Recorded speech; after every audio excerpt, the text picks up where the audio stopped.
tout début, le archi début, vraiment le archi début, c'est que je commençais à apprendre des frises de hip-hop. Je devais avoir 10-11 ans. Et là, on parle vraiment du archi début. On parle pas forcément de la grosse étincelle qui a mis le feu à tout, on va dire. Et il y a une de mes tantes qui me voit faire ça, qui me dit « Oh, tu fais du hip-hop ?» Et dans ma tête, je me dis « Du hip-hop, c'est quoi ?» Puis comme elle dit « Oh, c'est trop cool le hip-hop », c'est un âge où tu considères ce que les gens trouvent cool. Tu vois. Donc j'étais en train de me dire « Ah, c'est cool, vas-y, je vais regarder ce que c'est. » Puis je commençais à apprendre des petites figures de hip-hop comme ça. Et ça a été mon premier intérêt en fait, envers quelque chose de l'ordre du mouvement. C'est un petit détail qui a son importance. Mes parents venaient de se séparer à ce moment-là. Je vivais juste avec ma mère et mon petit frère.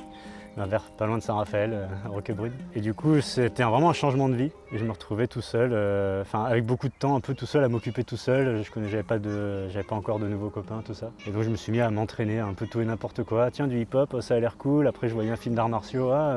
Je commençais à prendre conscience de ce que c'était en fait dans les films, les cascades, tout ça. J'avais déjà vu des films du genre. Enfin, par exemple Star Wars, je regardais beaucoup Star Wars, tu vois, y compris La Menace Fantôme dans lequel il y a Dark Maul, tu vois, qui enchaîne pas mal d'acrobaties. Mais quand j'étais petit, avant ça, quand je regardais le film, je faisais pas gaffe à ces détails-là. Et là, ça a été l'époque où je commençais à faire attention à ce genre de détails. Attends, qu'est-ce qu'il fait là? Et d'essayer d'aller dans le jardin et de faire la même chose et de me rendre compte que c'était dur.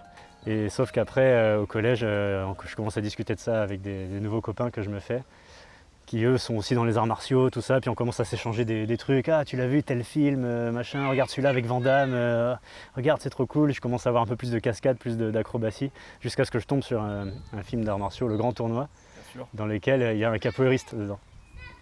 Et là, vraiment, quand j'ai vu ça, là, je suis tombé vraiment amoureux. Enfin, je me suis dit, oh, mais qu'est-ce que c'est que cette manière de bouger? C'est monstrueux et tout. Il y a ma mère à côté qui disait, ah, mais c'est incroyable ce qu'il fait, ce monsieur. Et du coup, dans ma tête, je me suis dit, oh, elle trouve ça incroyable, il faut que je m'entraîne à faire ça. Et dans la foulée, un copain du collège m'a dit, ah, bah, il y a un film de capoeira, vraiment spécifiquement de capoeira, il faut que tu le regardes, Only the Strong, avec Marc Dacascos. Et du coup, je suis allé louer ce film, cette cassette, que j'ai loué tellement tous les jours après pendant un an que j'ai fini par avoir chez moi la cassette, on me l'a donnée. Donc j'ai encore la cassette du vidéoclub à la maison. Et du coup ce film-là, je l'ai bouffé. Là vraiment j'ai commencé à tomber amoureux de la capoeira. Et ce que je disais quand j'étais petit, je disais que je trouvais ça sauvage. Okay. Et en fait c'est drôle, hein, c'est le seul mot qui me vient, c'est ça qui me plaisait, c'était le côté un peu sauvage, un peu brut, un peu animal du mouvement. Parce que j'avais vu de la gym quand j'étais petit, j'ai vécu à Mont-Solémine. Donc ma mère, il y a le pôle France de gym là-bas, enfin à l'époque en tout cas. Et ma mère avait essayé de m'amener, voir si je voulais faire de la gym. J'essayais plein de sports quand j'étais petit à droite à gauche. Mais ça m'intéressait pas tant que ça. C'est vraiment quand j'ai vu cette manière-là de sauter, un peu arrière-côté bizarre, vraiment animal quoi, atterrir à une jambe, un peu en souplesse comme un félin, tu vois. Et c'est vraiment cette manière-là qui m'a vraiment appelé quoi. Et du coup, après, comme il n'y avait pas de cours de capoeira encore à l'époque, je me suis mis à faire du hip-hop en club, en groupe, avec un groupe, quoi, avec un professeur. Et on faisait essentiellement de la chorégraphie, donc je commençais un peu à apprendre divers styles de danse hip-hop comme ça. Et je m'entraînais tout seul à la capoeira à côté. J'avais commandé un DVD avec une Indépendance Prod, ça s'appelait. Et j'avais un DVD à apprendre les bases techniques de la capoeira. Et du coup, je m'entraînais comme ça pendant 3 ans. Entre mes 11 et 15 ans à peu près. Et ensuite, il y a des cours de capoeira qui ont ouvert autour de Fréjus. Et là, go à fond quoi. Et là, j'y suis allé, j'ai commencé à en faire tous les jours du lundi au samedi. Parce qu'il y avait les cours, en fait, sur toute la côte quoi. Il y avait à Fréjus, Sainte-Maxime, Saint-Tropez, Toulon, j'allais partout. J'accompagnais mon prof partout. C'était vraiment devenu mon second papa quoi, mon prof. Et il venait me chercher au lycée, j'allais m'entraîner. Ma vie entière quoi, jusqu'à mes 18 ans à peu près. Et puis j'ai commencé à intégrer après une compagnie de danse à mes 17-18 ans. Ouais. Et là ça a bifurqué, là, j'ai vraiment commencé à avoir l'attrait du mouvement, mais plus le côté artistique du mouvement. Est-ce que tu savais que, quand tu dis compagnie de danse, parce que tu savais que tu voulais en faire ton métier, ou est-ce que t'es un peu tombé dedans parce que tu faisais beaucoup de capoeira et du coup bah, naturellement... Ouais, il y a eu un côté un peu naturellement, parce que je faisais des fois des démos de capoeira pour des petits événements divers. Et il y avait mon ancien prof de hip-hop, il avait monté une compagnie et il présentait des pièces chorégraphiques hip-hop contemporain et du coup on était parfois sur le même événement ensemble et quand je regardais le spectacle, je me disais waouh, il y avait quelque chose d'autre qui me touchait de beaucoup plus fort en fait que ce que j'avais connu jusqu'à ce moment-là où j'étais vraiment subjugué par le fait par la beauté que pouvait avoir le mouvement sur scène et ce que ça pouvait raconter au-delà de la technique pure. Ce prof de hip-hop en question, qui était le chorégraphe de cette compagnie, avait vraiment cette faculté de pouvoir juste bouger le petit doigt et c'était magnifique. Et je me disais, mais comment c'est possible d'avoir ce degré de beauté et de justesse du mouvement, quoi. C'était quoi? C'était une question de... En fait, il arrivait à exprimer quelque chose de Ouais, fort avec... la prestance scénique, puis même toute la chorégraphie, tout comme ils étaient 4 danseurs et tout ce qu'ils avaient créé, la manière dont c'était articulé, la musique, tout le faire ensemble qu'il y avait, il y avait une harmonie et une puissance. Et là, je suis vraiment tombé des nues. Je me suis dit, waouh, en fait, limite, ce que je fais, ça ne me suffit plus, je veux aller vers ça. Et en fait, très rapidement, assez naturellement, cette compagnie s'est mise à chercher quelqu'un qui pouvait danser et qui faisait des acrobaties. Et comme ça, Jamel avait été il s'appelait Jamel, il avait été mon prof de hip-hop à l'époque. Et donc, du coup, il avait pensé à moi et il m'a contacté. Et puis, il m'a dit, voilà, est-ce que tu veux danser avec nous? Ça s'appelait la compagnie Parallèle. Et je me suis retrouvé à danser avec eux, tant bien que mal. Au début, je faisais ce que je pouvais, quoi. Je venais vraiment de l'accro pur, du mouvement acrobatique, des arts martiaux. Donc au début, j'étais un peu raide dans ma danse, quoi. Et j'ai beaucoup appris avec eux sur scène. Vraiment, ça a été une des plus grosses, des plus belles expériences de ma vie, pendant quelques années, d'évoluer avec eux.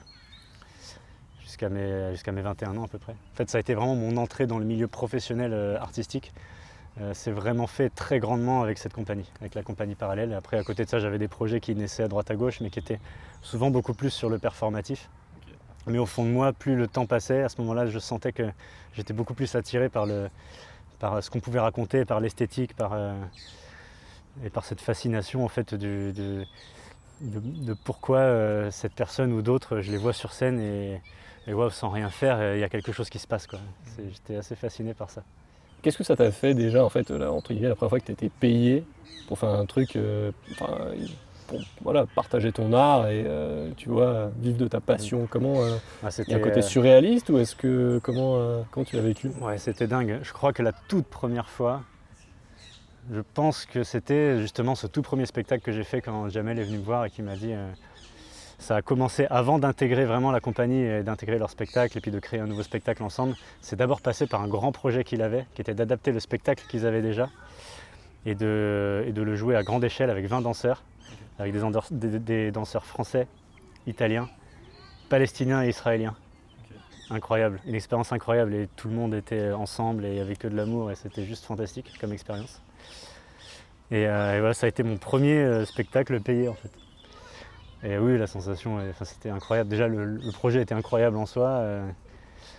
Et puis, oui, c'était la porte d'entrée dans ce milieu-là, quoi, professionnellement. Après, pendant longtemps, j'ai jonglé un peu entre des petits projets comme ça où j'étais un petit peu payé. Et je faisais les études en même temps. Enfin, ça a été longtemps un peu semi-pro. Enfin, longtemps après le lycée, quoi. J'ai eu un peu plus de 2 ans comme ça de moitié fac, moitié faire des spectacles jusqu'à ce que je laisse tout tomber. Je me dis non mais je veux faire ça en fait. C'est la question que j'allais te poser, c'est parce que tu étais en fac, tu faisais quoi? J'ai fait 2 ans en STAPS, en management du sport, par défaut. Vraiment, c'était vraiment une période où je me disais bon, est-ce que j'ai envie de vivre de ça? Personne dans ma famille faisait ça, donc dans mon entourage, c'était un peu abstrait, ouais, voilà, je ne savais pas trop comment m'y prendre. J'entendais parler de statut d'intermittent, je me disais oh, c'est quoi, ok. Bah, du coup, comme je commençais à danser avec la compagnie Parallèle, je voyais qu'il y avait une partie des danseurs qui commençaient à en vivre. Donc j'avais quand même un exemple, je voyais que c'était possible. Mais une part de moi se disait il faut que je fasse des études, même si j'étais là par défaut. Vraiment, j'avais pas d'envie particulière dans le cursus scolaire dans lequel j'étais, quoi. J'avais pas de projection particulière, voilà. Et après, j'ai démarré une 3e année en licence c'était pareil du management, mais plus sportif, mais plus culturel, à Toulon. Et là, en fait, c'était drôle, c'était un chamboulement de vie un peu, c'est-à-dire c'était rupture avec mon premier amour. On avait été ensemble pendant 5-6 ans et d'un coup, le monde s'arrêtait et en même temps, j'étais dans une nouvelle fac où je me disais mais qu'est-ce que je fous là, vraiment. C'est vraiment une scène de film. J'étais en cours d'anglais, je me souviens, encore c'était le cours le plus intéressant de tout le cursus, tu vois. Et c'était rentrée de vacances de tout ça. Et j'ai vraiment eu un truc de qu'est-ce que je fais là? Et je suis parti en plein milieu du cours. Et je suis allé dans ma chambre étudiante, j'ai commencé à empaqueter. Le lendemain matin, je suis allé me désinscrire de la fac, j'ai tout mis dans la voiture. J'ai dit à mes copains de l'époque, en fait j'arrête, je me casse. Et je suis arrivé comme ça chez ma mère, elle était en mode qu'est-ce que tu fais tout. Je dis voilà, en fait je vais nulle part là, je veux tenter ma chance là-dedans, quoi, dans le milieu du spectacle. Et c'était dur de la convaincre parce que entre on va dire, un circuit classique où tu fais tes études, tu as un diplôme, tu bosses, et une filière artistique qui est quand même plus imprévisible et surtout moins connue, on va dire, du grand public. C'était dur de la convaincre ou est-ce qu'en fait elle avait toujours vu que... Non, c'était pas dur de la convaincre, alors je sais qu'elle a eu peur. Ouais.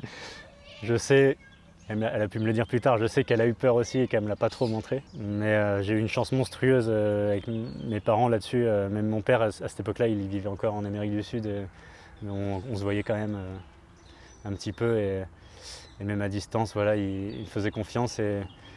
Ouais, ma mère, elle m'a fait confiance tout de suite. Elle m'a dit, je sais qu'elle a eu peur, mais elle a vraiment tout de suite eu une philosophie. Ben ok, si c'est ça qui t'appelle, si tu veux essayer de faire ça, ben essaye en fait. T'es jeune, c'est maintenant qu'il faut essayer. Okay. Même si elle m'a pas dit ça comme ça sur le moment, mais je sais que c'est comme ça qu'elle a pensé la chose, tu vois. Okay. Et donc le décrochage, t'avais quel âge à peu près? J'avais 19 ans. Et du coup, je suis resté à peu près 6 mois un peu chez ma mère. Je commençais à faire des petits contrats à Cannes, tout ça, sur la côte, dans des cabarets et tout. Et puis après, je suis monté à Paris, en particulier pour bosser avec la compagnie Parallèle. Okay.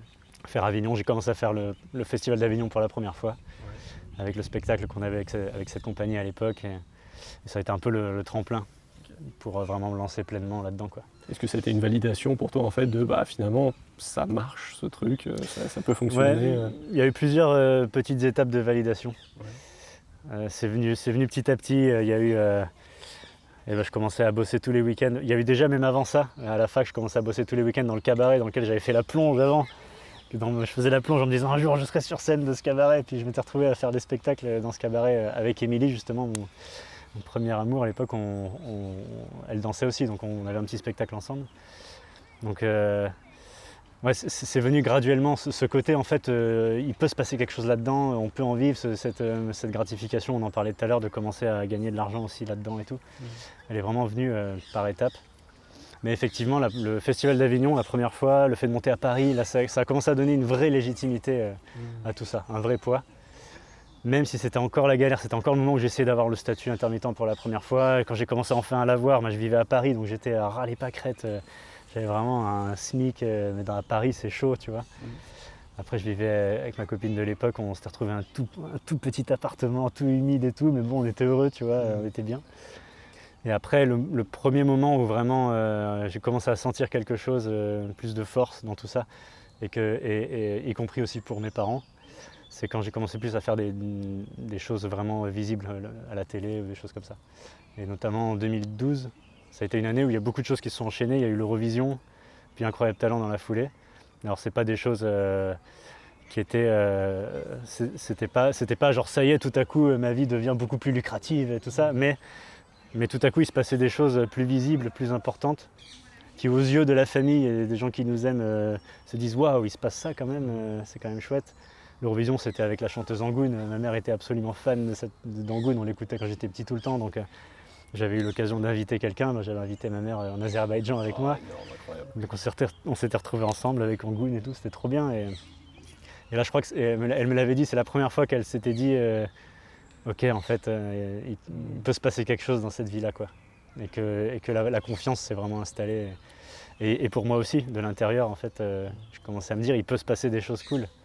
C'était encore très en dents de scie à l'époque, hein, tu vois. Même après, j'ai fait Incroyable Talent, mais ça te rapporte rien financièrement parlant. Ouais, mais c'est une preuve qui est compréhensible au grand public. Entre guillemets, toi, quand tu fais un cabaret, un show, un spectacle, ça a une valeur pour toi, mais que les gens comprennent peut-être pas nécessairement. Alors qu'entre guillemets, Incroyable Talent, tout le monde connaît. Et du coup, c'est plus facile pour eux de comprendre. Ah, il passe à la télé. Waouh, oui, ça donne ça donne du poids. Ouais. Ça donne du poids aux choses, même si vraiment la chose que ça m'a le plus apporté, c'est surtout intérieurement, parce que c'est une adrénaline quand même particulière. Surtout que c'est la première fois que je faisais un truc un peu en solo, et avec une telle visibilité en direct, tout ça, c'est la première fois que j'ai eu autant de stress sur scène, en fait. Cette même année, l'Eurovision, c'était pareil, c'était beaucoup de pression. Et du coup, cette pression tellement énorme que tu peux pas trop ressentir dans d'autres circonstances, elle fait ressortir quelque chose au fond de toi, qui te fait passer un step aussi. C'est très intérieur. C'est la plus belle chose que ça a pu m'apporter, au-delà d'une visibilité sur le papier, sur le CV, de dire il s'est passé ça. Parce que ça t'a donné le moyen de te dépasser, d'aller encore plus loin dans ce que tu voulais faire On est toujours en train de jongler quand on fait de la scène avec la gestion de la pression, le stress il est là et ça peut devenir une force. S'il est beaucoup trop fort, ça peut nous faire de la merde. S'il n'est pas du tout là, ça peut nous faire de la merde.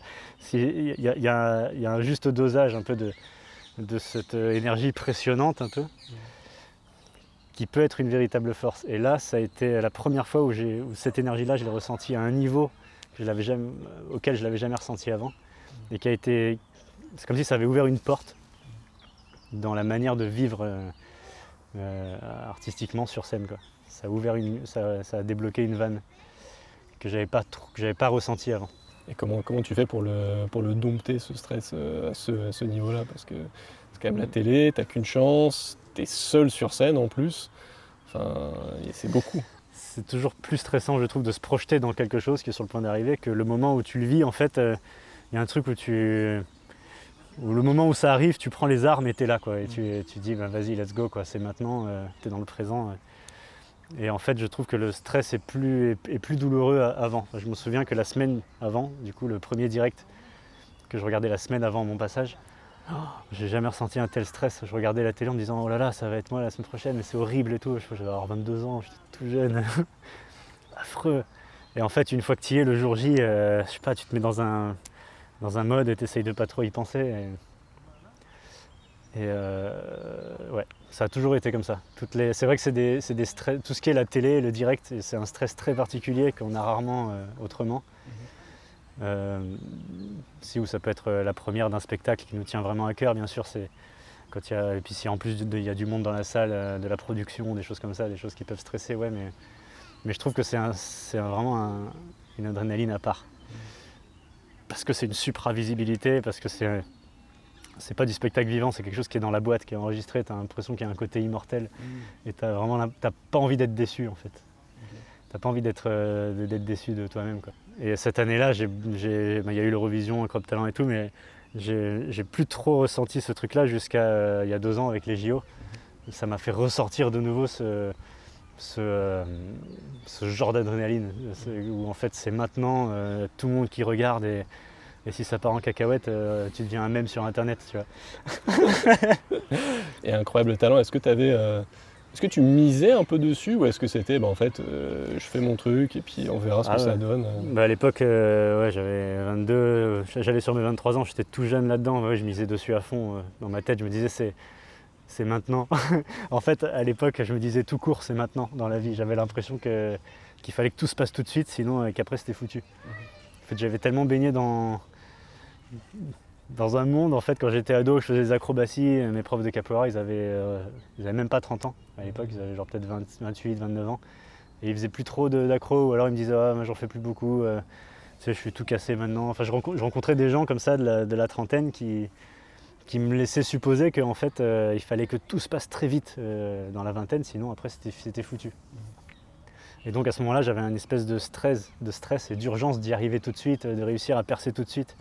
Parce que bientôt j'allais plus trop pouvoir performer et j'avais ça dans la tête, quoi. Et du coup c'était un moment où quand j'ai fait l'émission, je me suis vraiment dit c'est maintenant que tout se joue et tout. Et du coup forcément sur plein de points j'étais très déçu de moi et c'était à la fois du bon et à la fois des choses contre lesquelles j'étais très déçu et ça m'a quand même apporté des choses, hein. Ça m'a fait bosser derrière et ça a apporté vraiment quelque chose. Mais surtout intérieurement, encore une fois, c'est vraiment le plus que ça m'a apporté. Et petit à petit, ce stress du c'est maintenant, il faut que tout se passe maintenant, il s'est délié. Et j'ai commencé à rencontrer des gens du milieu qui étaient beaucoup plus âgés, et puis qui continuaient de vivre de ça, et puis qui continuaient de bouger. Et du coup, une autre quête a démarré à ce moment-là, qui a été vraiment de chercher à durer, principalement. C'est là que j'ai commencé à décrocher un peu de la perf pure pour aller vers des choses plus... Parce qu'on a eu un autre acrobate sur Vive la vie, Marco, que tu connais bien, qui lui, dans une optique qui est plus, c'est pas qu'elle est moins esthétique, mais il est plus dans la quête de la performance physique pure, quoi, chercher les mouvements les plus acrobatiques, etc. Et toi, j'ai l'impression que tu es dans quelque chose qui est beaucoup plus de l'ordre de l'esthétique. Et je suis curieux de comprendre pourquoi, parce que je me souviens, parce que j'avais regardé l'émission à l'époque sur Incroyable Talent, et une des juges, je me rappelle plus qui c'est, mais elle avait dit il se passe quelque chose dans votre regard. Au-delà des acrobaties, des mouvements que tu faisais sur scène, elle a dit il y a un vrai truc dans votre regard. Et c'est vrai qu'il y avait une émotion, il y avait un truc. Donc comment tu le vois toi? Est-ce que toi c'est tes acrobaties, tes mouvements, c'est au service d'un message ou est-ce que et comment tu vois ce mélange entre exprimer quelque chose et chercher une beauté dans le mouvement lui-même?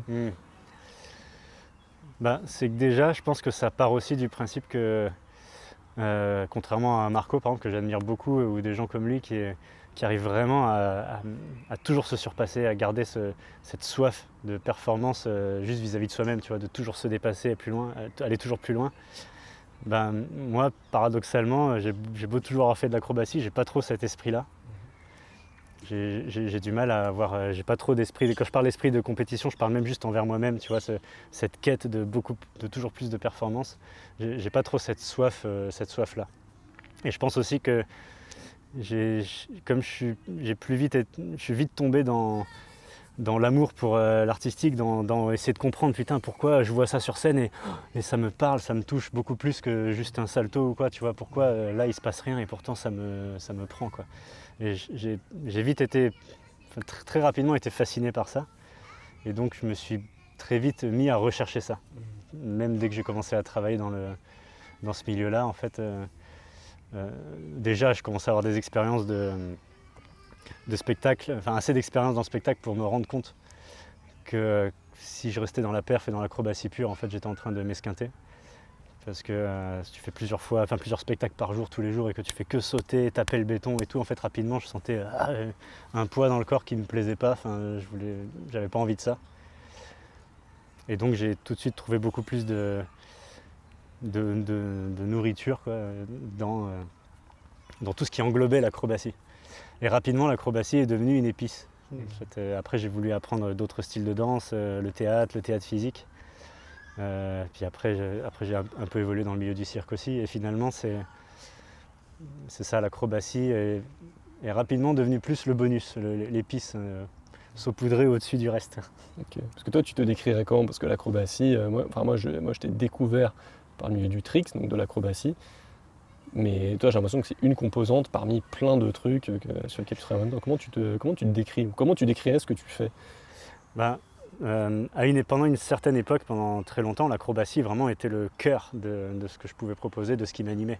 C'était vraiment le cœur, même artistique, encore une fois, parce que même quand je faisais des projets, quels qu'ils soient, pour de la danse, du théâtre, tout ça, ça restait le cœur de ce pourquoi on faisait appel à moi ou de ce pourquoi j'étais engagé, c'était l'acrobatie.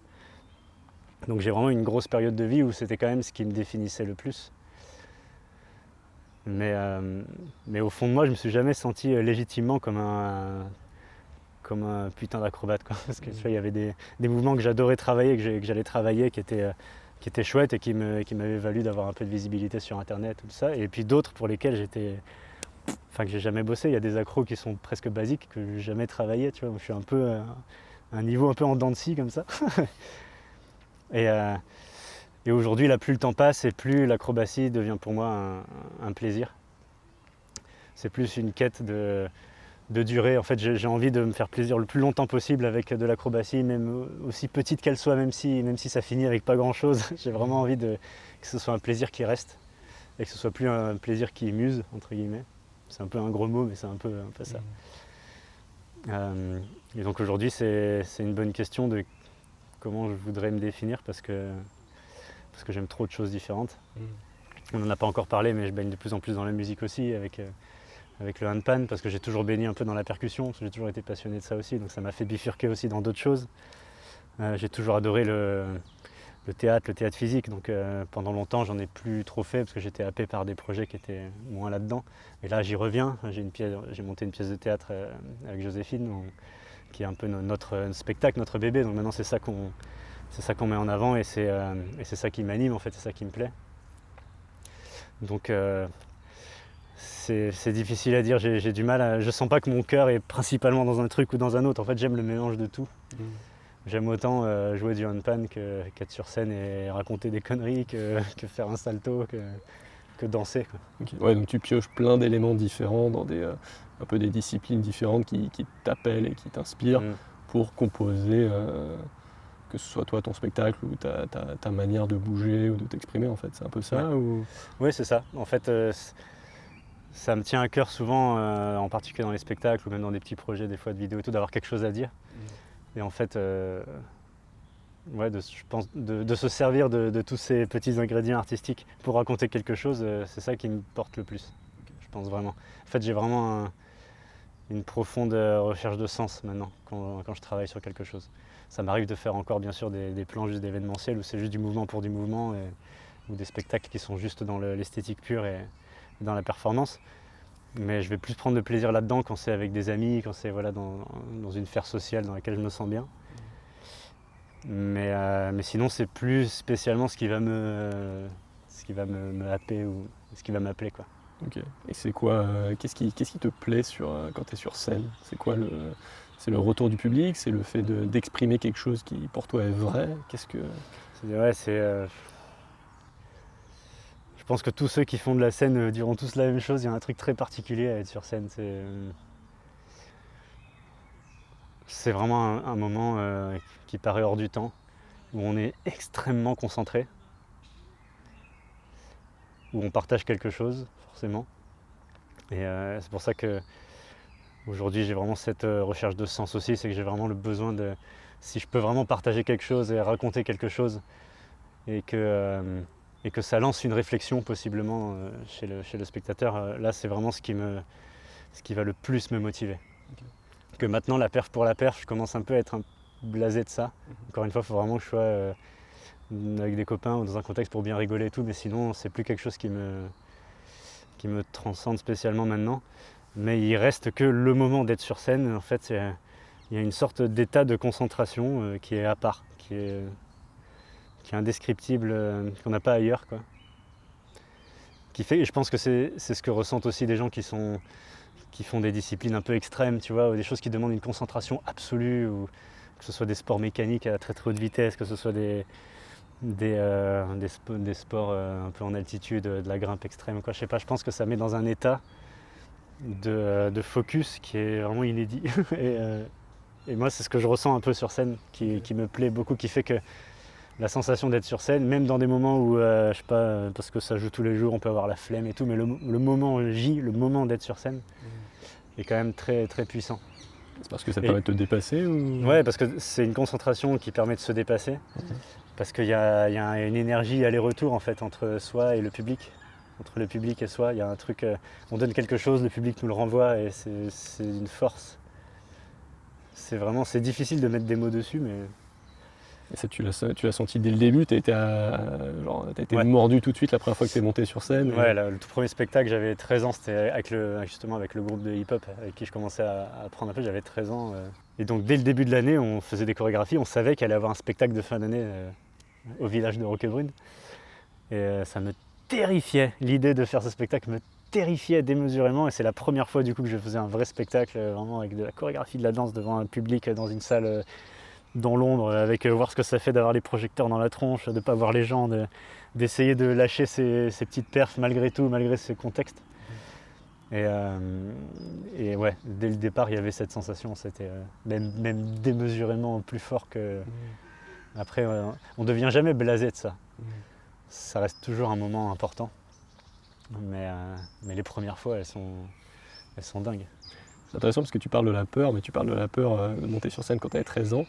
Et là, tout à l'heure, on va en parler un petit peu, mais tu parles de la peur de monter sur scène pour les JO. En fait, cette peur, est-ce qu'elle n'est pas un peu toujours là, entre guillemets, parce que comme tu es dans le dépassement de soi, quelque part, ça te renvoie à... c'est mon image, en fait, c'est qui je suis. Tu t'évalues toi-même par rapport à ce que tu donnes et par rapport au regard des autres. La peur, elle est toujours là, ou est-ce que c'est un outil? Comment tu le vois, ça? Il y a forcément, tu parlais du regard des autres, on n'a pas trop parlé, mais c'est forcément une énergie qui a son poids, quoi. Quand on fait de la scène, quand on fait du spectacle, il y a le poids du regard des autres, et dans la vie tout court, hein. Enfin, quand on fait de la scène, il y a un truc au fond de soi qui peut être aussi lié à cette chose-là, tu vois.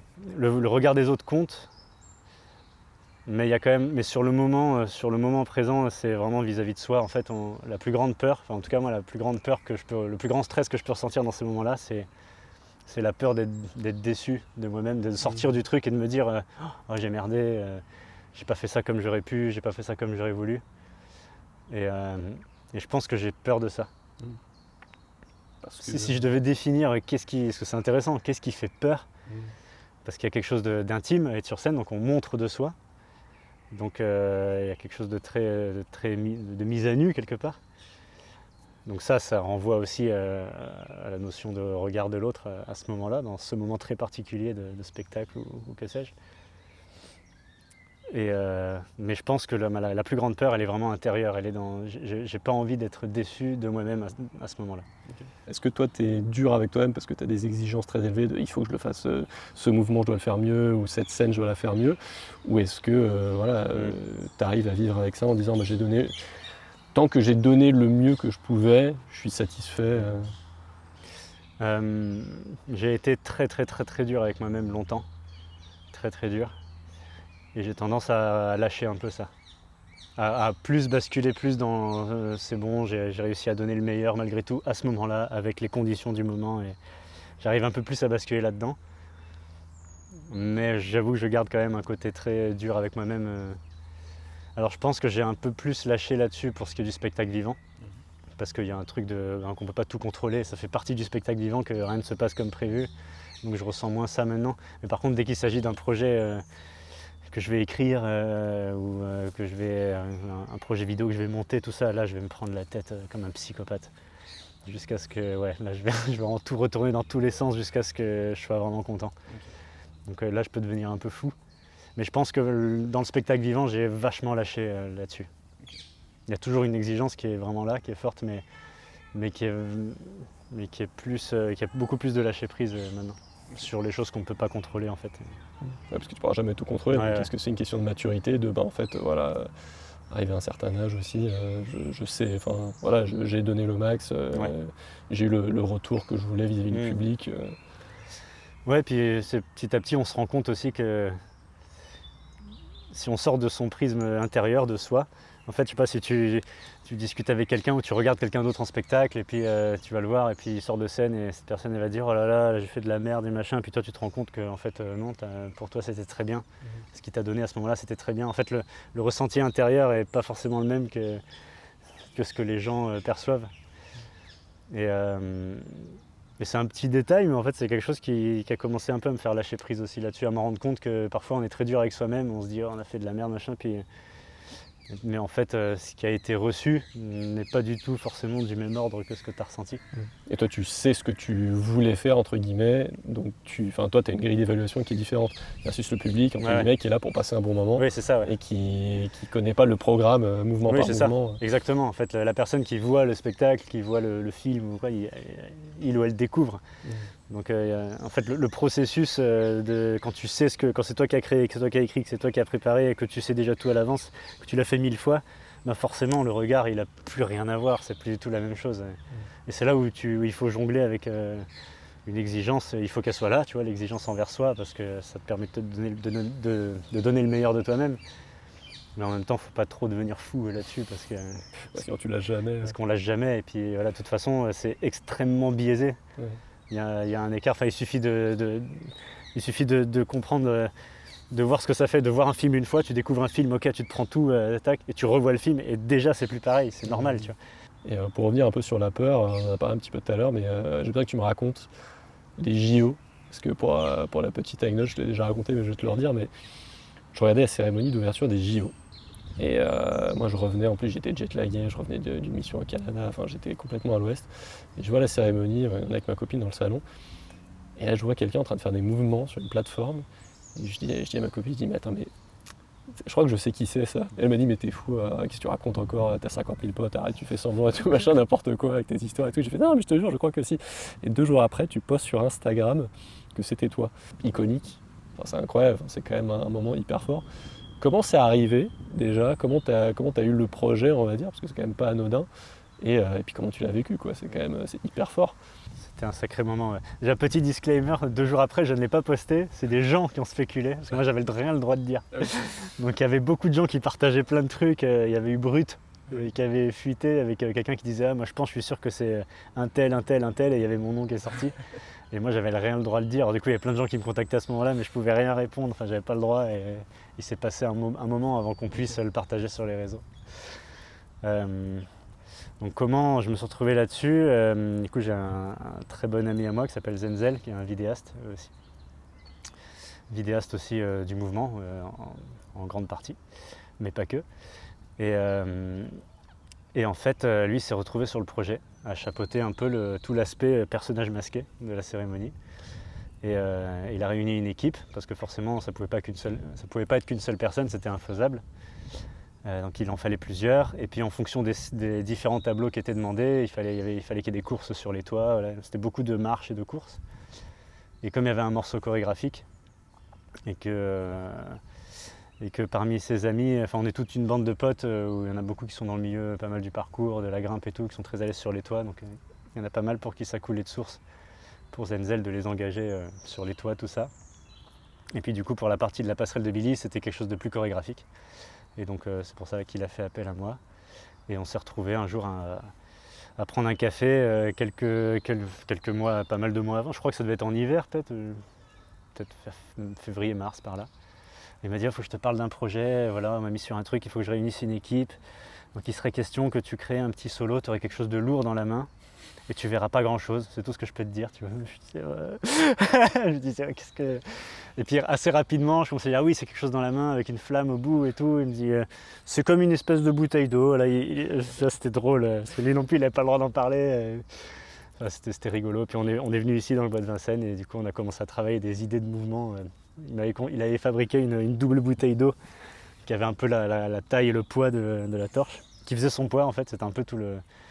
On reviendra après sur l'aspect adrénaline et la peur à ce moment-là, parce qu'il y a beaucoup d'aspects en fait au moment. Il y a beaucoup de paramètres, on va dire, qui étaient compliqués. Mais voilà, à ce moment-là, on a préparé ça un peu au début sans trop savoir comment ça allait être vraiment articulé. Puis après, il a commencé à y avoir les premières répétitions dans des endroits un peu secrets. Du coup, moi, je me retrouvais toujours dans la partie passerelle de Billy, où il y avait les danseurs et Philippe Catherine. Tu avais une vraie torche à ce moment-là, ou tu savais que ça, tu en doutais? J'avais la vraie dans les mains, okay. Oui, là j'avais la vraie, elle n'était pas allumée, mais j'avais la vraie dans les mains, donc je commençais à voir un peu c'est quoi Donc on a eu quelques répétitions comme ça quand même avant. Mais il y avait quelque chose de très mystérieux, de très secret. Je commençais à deviner que c'était des copains, que c'était Simon, Johan, enfin de deviner qu'il y avait pas mal de copains qui étaient aussi sous le costume, parce que quand j'allais faire les essayages de costumes, je voyais qu'il y avait des croquis pour différentes personnes et tout, donc voilà. Mais c'était très secret, personne n'avait trop le droit d'en parler, donc c'était rigolo, quoi. On avait tous l'impression de faire partie d'un grand plan, mais sans trop pouvoir en savoir plus. Enfin, c'était rigolo. D'ailleurs, le jour J, c'était vraiment cette sensation de prendre le métro dans un Paris désert et d'avoir vraiment l'impression d'être dans un grand plan, quoi, de faire partie d'un espèce les gens autour de gros rouage, personne ne sait. Toi-même, tu vas faire un truc, mais tu sais pas trop. Tu sais pas trop comment ça va vraiment se passer. Tu savais pas que tu étais sur. Si, par contre, si, je savais que j'étais sur la passerelle, tout ça, mais okay. Il y avait la météo, on voyait que la météo allait pas être très cool. Et bon, ça c'était comme ça, quoi. Malheureusement, il faisait beau tout le temps, sauf cette période-là, ce jour-là. Et puis c'est là que le jour J, la météo a aussi contribué à cette petite pression parce qu'en fait nous on était en extérieur, du coup qui dit pluie dit ça glisse. Ma principale peur en fait finalement en faisant les premières répètes, c'est que je me rendais compte c'était la torche. Non seulement il y avait du poids, le poids il était assez élevé au-dessus de la main, donc en fait le moindre mouvement créait un déporté. Et puis la matière de la torche faisait qu'avec la pluie, avec l'eau, en fait ça glissait, c'était une savonnette. Donc du coup toute l'après-midi on utilisait des astuces, et puis la Zenzel il était avec moi et il me fait essayer de la colle de handball. Et c'est très efficace, tu vois, c'est vraiment un truc, tu mets ta main, c'est très très efficace. Donc je fais les répètes avec ça, tout confiant, je me dis mais c'est génial, là elle m'échappera pas des mains et tout, c'est trop bien. Je pouvais vraiment un super grip, quoi. Et puis je commençais à me dire bon, dans la choré j'ai prévu ça, et puis à la fin je fais un papillon et tout. Enfin, tu peux pas faire des mouvements de ouf avec ça. Franchement, déjà je faisais juste des macaques et des trucs comme ça, c'était le max, tu vois. Mais papillon, je le sentais bien, je me disais peut-être je pourrais faire un petit saut à la fin et tout. Mais bref, tout confiant, et puis les répètes sont finies, je vais me laver. Ça paraît un détail, mais c'est une anecdote qui a son importance. Et je vais me laver les mains pour m'enlever cette fameuse colle, et c'est galère, hein, à enlever, c'est vraiment coriace. Je me dis waouh, trop bien. Et puis je vois que ça part, je me dis oh, très bien, je me sèche les mains. Et puis je vois que ça recolle de nouveau, alors, putain je me relève les mains, hop ça a l'air de partir, c'est bon je me sèche les mains, ça finit par recoller à nouveau, bref ça paraît un détail anecdotique comme ça mais ça aura son importance plus tard. Je finis par réussir à me l'enlever cette colle. Et puis arrive le moment J, il pleut comme c'est le pire moment de la journée, il pleut des trombes à ce moment-là. Donc j'attends sous une petite tente, à 40 mètres à peu près de la passerelle, où j'avais une petite oreillette, j'attendais qu'on me donne le go. Faut savoir que dans ce masque aussi, une sorte de masque d'escrime, tu vois pas grand chose, donc dès que tu as des projecteurs dans la tête, la lumière elle se diffuse à travers les mailles et tu vois rien. Mais heureusement la passerelle est rouge avec des bandes blanches, donc ça me donnait un repère un peu pour vraiment rester droit on va dire. Et donc là on me donne le go, je suis sous la tente avec ma colle et tout, là je me dis c'est bon et tout. Là la pression j'avoue qu'elle est assez extrême parce que c'était différent de 2012, tu vois, là je me suis dit, je pense que, là tu te dis si tu foires ça, tu deviens un mème. Donc t'as pas envie de foirer quoi. En fait j'avais surtout peur de lâcher la torche, ma hantise elle était de faire un mouvement et que ça m'échappe des mains. Ouais. C'était ça qui me faisait le plus peur. Parce que les chaussures qu'on avait, elles adhéraient bien au sol, donc j'avais pas trop peur de glisser au niveau des pieds. Mais assez confiant avec ma colle, et puis là on me donne le go, hop, j'avance sous l'eau, j'avance sous la pluie, j'étais à 40 mètres de la caméra, et là je sens que si je fais ça, ça refait la savonnette. Là je repense à la salle quand je me lavais les mains, c'est qu'en fait ça fait pas effet dans l'eau, c'est pour ça que j'avais l'impression que ça partait quand je me lavais les mains. C'est qu'en fait ça n'a aucun effet avec de l'eau. Et donc du coup là je me disais oh là là mais pendant cette marche je tout refait dans ma tête, je me suis dit mais je vais juste marcher, je vais pas faire les mouvements parce que le premier mouvement c'est une sorte de le lazy boy que je faisais au début. Je me suis dit mais ça va m'échapper des mains, c'est pas possible. Et puis en fait on en parlait au début de la conversation, ce moment de focus ultime et en fait tu finis par te dire non let's go quoi, j'y vais. je réfléchis plus et je grippais à mort la torche et puis je sentais qu'elle partait mais je sais pas, j'essaie de trouver des astuces pour qu'elle reste toujours dans ma main et au moment où je fais les macaques, il y a un petit moment un peu improbable où je fais ça se voit à peine dans la vidéo mais c'était un moment où j'ai vraiment cru qu'elle allait m'échapper des mains.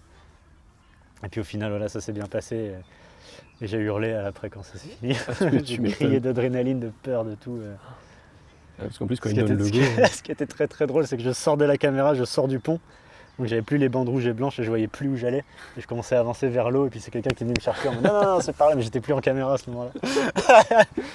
Parce qu'en fait j'étais aveugle complètement là-dedans quoi. C'était vraiment la totale. Mais en plus ça devait être une...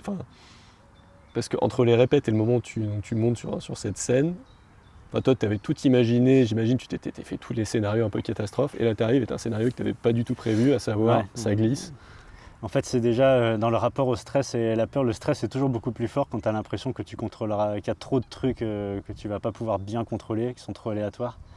Soit ça, soit parce que tu n'as pas assez bien travaillé ta chorégraphie et du coup tu n'es pas vraiment à l'aise. J'aime pas du tout ce genre de pression-là. Mais là pour le coup, il y avait toujours cette variable planante en fait la météo va pas être ouf, ça va pas être comme c'était au répète de toute façon. Donc j'étais un peu préparé à ce que ça allait être un moment comme ça, très dans l'instant quoi. Faut que tu sois réactif quoi. Ok. Et tu savais que tu allais avoir une place aussi centrale pendant, je veux dire... Non, je me rendais pas compte que le personnage allait faire autant d'émulsions. Ouais. Je pense que personne, on pensait vraiment être un petit passage anecdotique de la cérémonie. Et puis ce qui est drôle, c'est qu'il y a toujours eu une grosse émulsion sur internet. Mais qui est ce personnage masqué et tout, et ça faisait les titres de toutes les presses partout, et d'où les fuites qu'il y a eu après quoi. Et vous étiez combien 9 en tout. 9 ouais. Et vous êtes retrouvés après il y a eu un gros débrief on s'est quasiment tous retrouvés au dernier bar avant la fin du monde toute la nuit.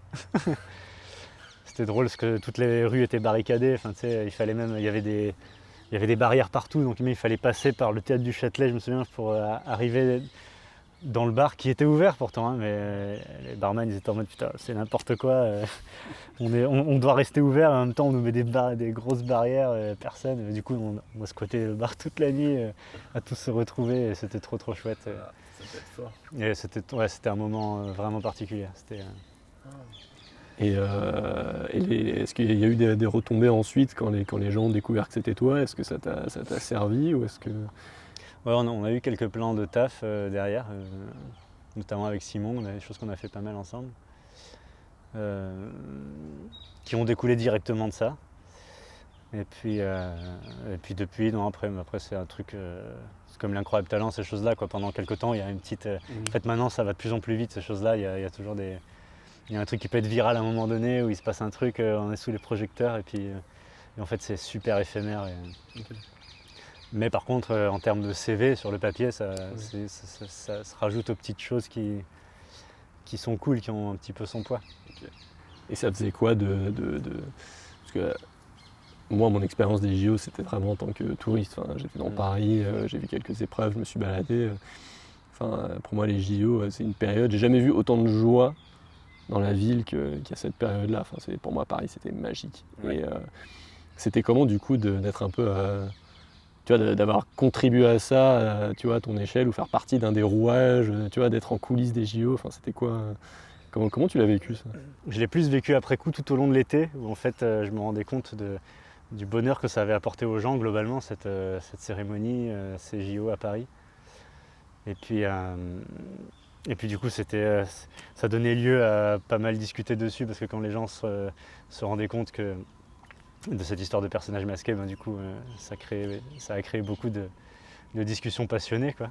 Donc je me rendais compte à quel point c'était quelque chose qui avait marqué les gens. Mais je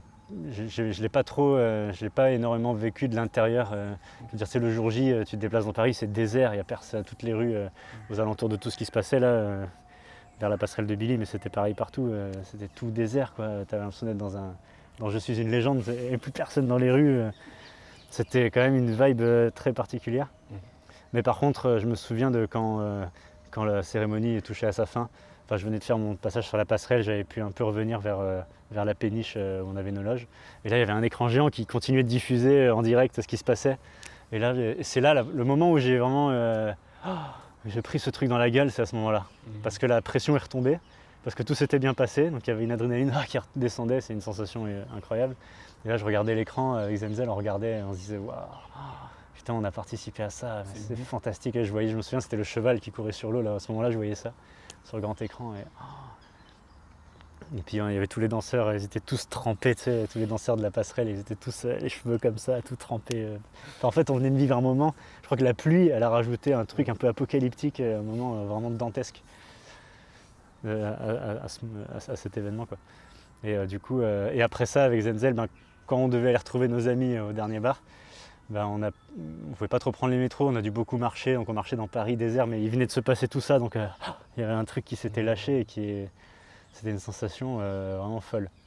Parce que tu parles du côté apocalyptique, comment tu gères l'imprévu dans une quête, on va dire, artistique, où en fait tu peux pas tout contrôler, tu vois, c'est que ce soit dans l'expression du corps ou dans le mouvement ou dans le théâtre, on va en parler après, mais comment tu gères cet imprévu? Ça, tu l'apprends à tes dépens, l'imprévu, en fait. Au début, tu veux faire en sorte de tout prévoir. Au début, tu fais tout pour, et puis il finit toujours par arriver des aléas, des scènes, des tournages qui ne se passent pas comme prévu, et où tu dois bifurquer, improviser, faire autrement. Quand tu travailles dans ce milieu, ça t'arrive très vite. Ça, donc en fait, tu finis toujours par lâcher prise vis-à-vis de l'imprévu. Moi, ce qui me fait le plus chier, encore une fois, c'est d'avoir le sentiment de ne pas m'être assez préparé pour quelque chose pour lequel j'aurais pu être mieux préparé. Ouais. Okay. C'est le truc qui m'énerve le plus, qui peut m'énerver le plus ou me stresser le plus quand je vois une date arriver et que je n'ai pas pu me préparer comme je voulais. Okay. Donc c'est surtout ça, plus que le fait qu'il y ait des imprévus, ça c'est inhérent au spectacle vivant, il se passe toujours un truc à un moment donné. C'est pas tant qu'il se passe un imprévu que ta capacité à rebondir, parce qu'en fait j'imagine que c'est ça, c'est tellement d'improvisation, en fait, comment je règle ce problème. En fait oui, c'est en faisant de la scène que tu apprends à faire de la scène, et c'est en jouant que tu vas découvrir que tu vas te tromper et que tu vas pas du tout faire comme quand tu t'étais entraîné, et que du coup tu vas devoir te faire comme si il s'était rien passé, et que tu vas devoir tout donner malgré tout. Enfin, en fait, malgré toi, tu te retrouves vite à devoir jongler avec ça. Okay. C'est comme quand tu commences à jouer d'un instrument de musique et que tu en joues que dans ta chambre, c'est une chose. La première fois que tu joues devant quelqu'un ou pour un public, tout à coup tu as l'impression que tu sais plus jouer. Et du coup tu vas faire plein d'erreurs. Il y a plein de choses que tu vas pas faire comme prévu, mais du coup tu vas tout faire pour que ça se voit pas. Et souvent quand tu t'entraînes tout seul, bah, tu t'entraînes pas à ça. Faire de la scène en particulier, c'est une incroyable école pour ça, pour cette gestion-là. Est-ce qu'il y a un moment en particulier qui te vient à l'esprit, peut-être pas un flop, mais un moment où vraiment ça s'est pas du tout passé comme prévu et ça t'a appris beaucoup? Je réfléchis, à un moment qui s'est vraiment pas passé comme prévu. Ou est-ce qu'en fait tu as réussi... Incroyable talent, en vrai ça s'est vraiment pas passé comme prévu. Ah ouais? Comment ça se fait? Il y a eu 3 passages, les 2 premiers passages ça va, mais le dernier en direct, on m'avait dit on veut te mettre de l'eau sur le sol. Ils voulaient que je sois sur de l'eau, dans de l'eau quoi. Donc moi j'étais en mode au début, non, enfin je sais pas, ça m'inspire pas trop, j'avais commencé à créer ma choré mais ça avait pas trop de rapport avec le fait d'être dans de l'eau. Donc après ils insistent là-dessus pas mal, ils finissent par je finis par m'y plier quoi. Et par valider, et puis finalement après une semaine avant on me dit tu auras un bac avec un fond d'eau qui sera grand comme ça, comme ci, comme ça. Ok, puis finalement la veille ça change encore et finalement le bac il est de plus en plus petit. Puis je me retrouve le jour J avec un truc tout petit comme ça, avec ça d'eau, tout moche et tout. Je me dis putain, qu'est-ce que je vais faire avec ça? Bon ok, j'essaie de me préparer là-dessus, je m'entraîne dessus, ça glisse comme si j'étais au bord de l'eau sur les rochers à Saint-Raph, tu vois. C'est le truc qui glisse, la mousse au bord de mer qui glissait mais tellement. Du coup c'était impossible. Mais en fait c'était comme ça, c'était le jour J, j'avais déjà un peu planifié ma choré et tout, donc bon on va voir tu vois.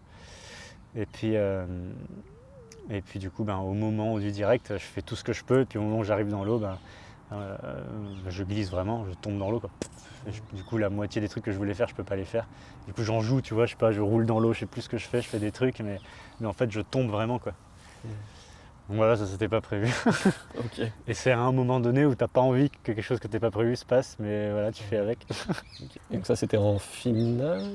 Ça c'était demi-finale, parce que normalement, c'est vrai que normalement tu fais 3 passages si tu vas en finale. Mais ils avaient rajouté une sorte de deuxième passage, un peu de mise en scène battle que j'avais fait. Donc j'ai fait 3 passages, mais c'était la demi-finale. Ça. Du coup je me suis arrêté là. Je m'en voulais de ça en fait, je me disais putain j'aurais dû m'affirmer, j'aurais dû dire non mais en fait c'est comme ça ou rien. Je m'étais un peu laissé manger en fait par ce qu'on me proposait. Et puis quand tu es jeune aussi, quand on te propose un truc aussi, à ton échelle, et quand tu as démarré surtout, c'est je passais à la télé. Moi, j'avais des étoiles dans les yeux, donc en fait je me pliais à ce qu'on me disait, mais si ça se passait aujourd'hui, je dirais non, c'est comme ça et point. Et si je me voyais mon moi de cette époque-là, je lui dirais ne te laisse pas marcher dessus et tout. Mais en fait non, à ce moment-là, je pensais pas comme ça. Ouais. J'avais des étoiles dans les yeux. Quand tu es jeune, je pense que tu as moins aussi ce rapport à... en fait, ton corps, c'est entre guillemets inconsommable. C'est-à-dire que tu peux l'abîmer, tu peux te blesser, tu peux... Et je pense que c'est en grandissant, en prenant maturité et en se blessant forcément que tu apprends aussi à jauger de ce que tu peux faire, pas faire aussi. C'est quoi ton rapport à ça et au... entre guillemets, l'entretien du corps, les blessures, les leçons que tu en tires? Comment... je suis passé par beaucoup de phases parce que comme j'ai pas fait de la gymnastique ou des choses en fait qui te cadrent et qui te donnent une discipline vis-à-vis de ta condition physique dès le départ. Je commençais à m'entraîner tout seul, je commençais déjà à avoir des douleurs de dos quand j'avais 15 ans parce que je m'entraînais pieds nus sur le béton, je faisais n'importe quoi, n'importe comment. Après quand j'ai commencé à faire de la capoeira, ça a commencé à me cadrer. Ça a commencé à me donner un peu plus de rigueur vis-à-vis de ma condition physique, tout ça. Mais je suis toujours resté assez laxiste là-dessus. Je m'échauffais pas beaucoup. J'étais pas très regardant sur ça pendant très longtemps. Et puis est venue ma première claque, ça a été le confinement. J'avais quel âge le confinement? 31 ans, un truc comme ça. Et là, pour la première fois, je sortais d'une énorme période de travail et d'un coup, tout s'arrêtait. Et d'un coup, je me suis plus entraîné, plus rien. C'est la première fois de ma vie que pendant si longtemps, pendant toute la période de confinement, j'ai rien fait, je me suis pas entraîné. J'étais chez moi, je geekais, je faisais des trucs sur mon ordi et tout, mais j'ai pas fait de sport, tu vois. Et là, j'ai repris d'un coup. Et là, je me suis mis à avoir des douleurs que j'avais jamais ressenties. Alors peut-être c'était le fait de m'être arrêté. Tout à coup, il y a tous les curseurs, tous les boutons de mon système nerveux se sont mis sur off. Et puis d'un coup, j'ai repris sans tout rallumer, tu vois. Et du coup, mon corps il était en mode « qu'est-ce qui se passe ?» Il s'en est pris plein la tronche d'un coup, j'ai repris comme si de rien n'était. Et je commence à avoir plein de douleurs, des adducteurs, le dos et tout. Alors, pas bien. Je commence à avoir des petits lumbagos et tout. Mais donc voilà, ça c'était la première claque. Mais après, la vraie grosse claque est arrivée peu de temps après ça. Juillet 21, où j'ai eu un accident vraiment énervé. Et en fait, cet accident, aussi dur a-t-il été, a vraiment changé mon rapport à ça, en bien du coup. Et en fait, c'était un endroit où j'allais jouer à un festival vers Lyon. Et ça n'était pas dans le cadre du spectacle. C'était dans l'enceinte du festival, il y avait une structure. En fait, j'étais en pause, j'étais installé sur une structure. Et en descendant de la structure, j'étais descendu en saut de bras, en m'accrochant sur le mur comme ça pour pouvoir descendre, comme j'étais monté en fait. Et comme j'étais monté, je m'en étais pas rendu compte qu'il y avait possiblement un problème. Mais en descendant, il y a un morceau qui s'est décroché. Et je suis tombé au sol, écrasé par cette plaque par ce bout de béton en fait, que j'avais toujours dans les mains. Qui faisait son poids, qui apparemment faisait quand même 500 kg d'après les gens qui ont réussi après derrière avec une machine à soulever la pierre. Mais comme j'étais accroché dessus comme ça, en fait c'est mon genou qui a tout pris. Enfin qui a empêché que mon corps se fasse écraser quoi. Donc je suis quand même tombé sur le dos, donc il y a quand même eu le choc de la chute, mais comme j'étais comme ça, ça m'a pas écrasé le visage en fait, tu vois, par contre ça m'a éclaté le genou. Donc je suis parti aux urgences tout de suite parce que j'avais la rotule dehors, j'avais la chair arrachée là et tout. Et donc ils m'ont rafistolé comme ils pouvaient. J'avais le tendon rotulien partiellement coupé mais pas complètement. Du coup ils l'ont laissé se résorber tout seul, ils ont juste recousu la chair et voilà. Donc du coup j'ai eu un peu une convalescence du genou, le temps de récupérer ma mobilité du genou, tout ça. Et quand j'ai pu commencer à un peu rejouer, retourner sur scène, quelques mois plus tard, je sentais que mon dos n'était pas comme d'habitude et je commençais à avoir des grosses douleurs de dos inédites. Et après j'ai déclenché une sciatique qui a duré extrêmement longtemps, une sciatique énervée quoi, vraiment, tu peux pas bouger, tu peux pas vivre et je devais quand même bosser, j'avais des résidences de créa donc je pouvais un peu me manager physiquement mais quand même c'était super chaud parce que c'était dur de vivre simplement quoi. Et en fait après on m'a décelé une grosse hernie discale, donc en fait, ça coïncide pas mal avec avec l'écrasement, tu vois, le fait d'avoir été comprimé comme ça, le disque qui part dans cette direction. Donc ça a dû pas mal aggraver à ce niveau-là. Et il y a eu quand même comme ça 2 ans de galère à peu près où vraiment j'avais très régulièrement mal. Surtout au dos, le genou ça s'est assez bien remis, c'est vraiment le dos qui revenait tout le temps. Puis après j'ai fini par vraiment à un moment donné mettre une pause dans ma vie pro. Il y avait des projets qui venaient de s'arrêter, d'autres qui étaient sur le point de commencer et que j'ai finalement desquels j'ai dû sortir en disant voilà là j'ai besoin de prendre ce temps pour moi pour récupérer mon corps. Et du coup j'ai commencé à chercher vraiment quels sont les exercices qui me font du bien, j'ai fini par trouver, par m'y tenir. Et donc là depuis j'ai vraiment installé beaucoup plus de rigueur dans ma vie là-dessus, sur la prépa physique, sur prendre soin de mon dos, sur m'écouter aussi, ne pas sauter quand j'ai pas envie de sauter, quand je le sens pas, vraiment de m'écouter quoi. Donc cet accident était douloureux mais en même temps ça a été une des meilleures choses qui pouvaient m'arriver à cet âge-là. Je pense que c'est l'âge parfait pour se remettre en question là-dessus et arrêter de penser qu'on a 20 ans.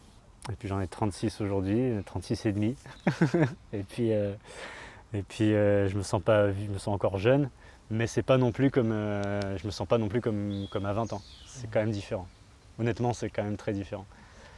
Dans le rapport surtout à sortir les choses à froid comme ça quoi. Avant vraiment je pouvais me lever d'un coup là puis partir en flip.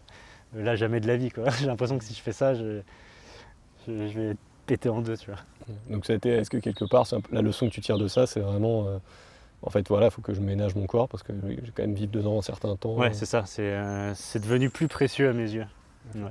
C'est souvent quand il nous arrive des choses comme ça que les choses deviennent plus précieuses d'ailleurs. Mais ouais, là vraiment, ça m'a fait prendre conscience du caractère vraiment précieux du corps.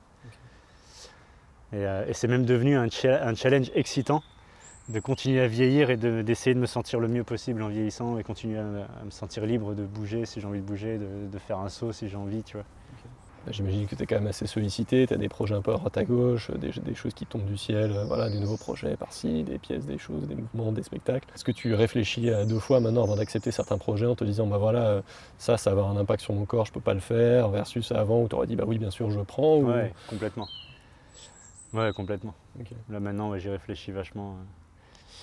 Encore une fois, si c'est de la perf pure, c'est vraiment, si c'est avec des copains, que ça dépanne des copains ou qu'on va bien se marrer parce que je suis avec des copains, ouais, ça va. Il y a beaucoup de chances que ça me motive. Mais si c'est pas le cas et que c'est de la perf pure et que le projet m'appelle pas plus que ça, Ça va dépendre après, ça dépend de plein de facteurs, ça dépend à quel point on travaille à une période donnée, ça dépend à quel point on a besoin de sous. Voilà, mais oui, je vais être assez regardant là-dessus, surtout quand ça implique le corps. Ouais. Et ça commençait déjà, même avant tout ça, je commençais déjà à arriver un peu là-dedans. Et le fait d'avoir un accident, tout ça, oui, ça a mis un coup d'accélérateur à ce genre de pensée. Ouais. On parle beaucoup de mouvement, mais tu as écrit aussi. Il y a une pièce que tu as écrite et que tu joues. Comment ça, c'est un truc que tu avais toujours voulu faire, ou c'est venu après, ou est-ce que c'est parce que tu es monté sur scène, tu te dis attends, là je suis en train de jouer pour les autres, finalement moi aussi j'ai des trucs à dire. Comment c'est arrivé ça?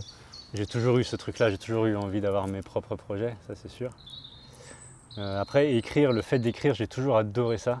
Chaque fois que j'écris, même il y avait des petites vidéos que j'écrivais des fois où il y avait du texte dedans. Moi, j'ai toujours aimé le processus d'écrire, vraiment, c'est un des moments que je préfère. Même quand je fais des petites conneries sur internet, tu vois, ça passe toujours par un long processus d'écriture sur lequel je me prends bien la tête. C'est vraiment là où je suis le plus exigeant, je pense. On parlait tout à l'heure d'exigence envers soi, c'est ces moments-là, c'est là où je me prends le plus la tête. Genre une vidéo juste toute bête comme dans le délire du PNJ, tu vois, les vidéos autour du PNJ, en vrai, ça paraît con comme ça dure quelques minutes, mais en fait c'est des mois de prise de tête d'écriture, à réfléchir à chaque punchline, à chaque truc, à chaque rythme et tout ça. Et en fait j'adore ce moment-là, j'adore ce moment de d'écrire quelque chose que ce soit dans un but de partager une idée ou de réussir à véhiculer des émotions ou du rire, ou voilà.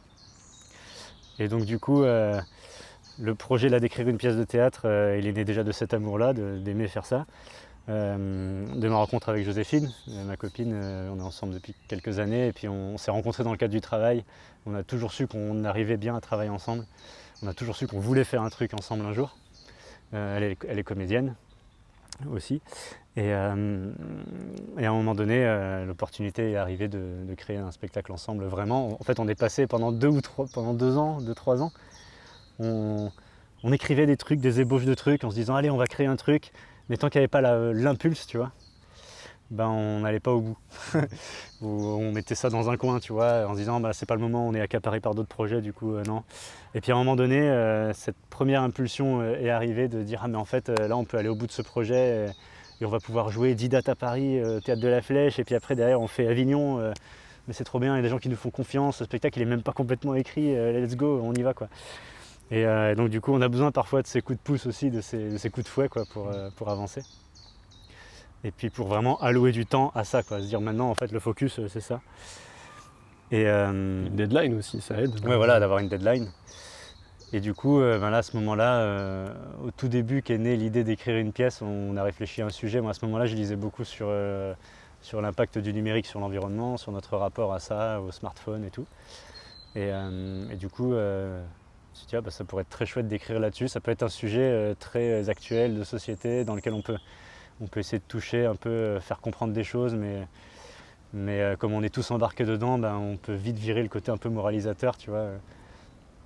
Et donc du coup voilà, l'écriture a démarré très vite là-dessus. On est très complémentaires avec Jo parce qu'elle a plus l'habitude du milieu du théâtre.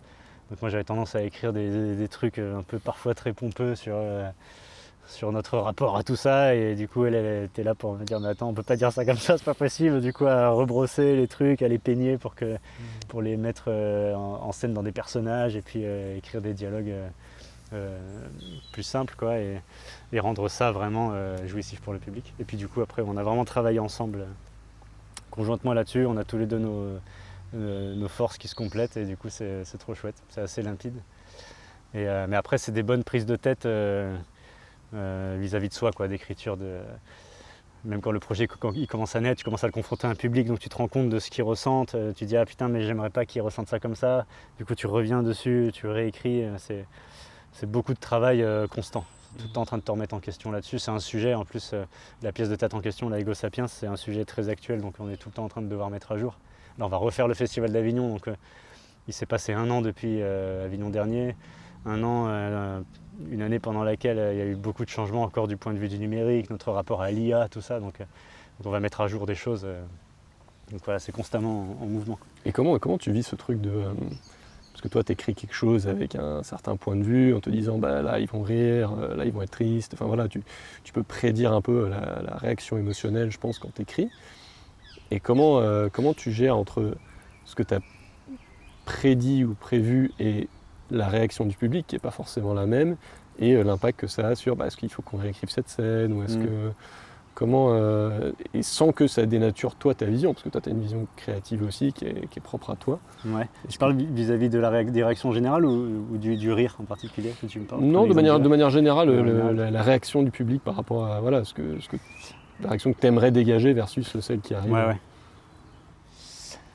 Ben, encore une fois, ça c'est quelque chose où on peut l'anticiper au maximum, mais tant que tu n'as pas joué le spectacle, il y a toujours un second moment de création quand le spectacle est commencé à être joué face à un public. Il y a des moments que tu n'anticipais pas, que les gens ils allaient rire et d'un coup ils rient. Tu n'aurais pas imaginé qu'ils riraient à ce moment-là. Et à l'inverse, tu as des moments où tu te dis oh là, ça va les faire marrer, ils réagissent pas spécialement. Je parle du rire parce que c'est la réaction la plus directe que tu perçois le plus vite. C'est le rapport au rire. Après, il n'y a pas que ça.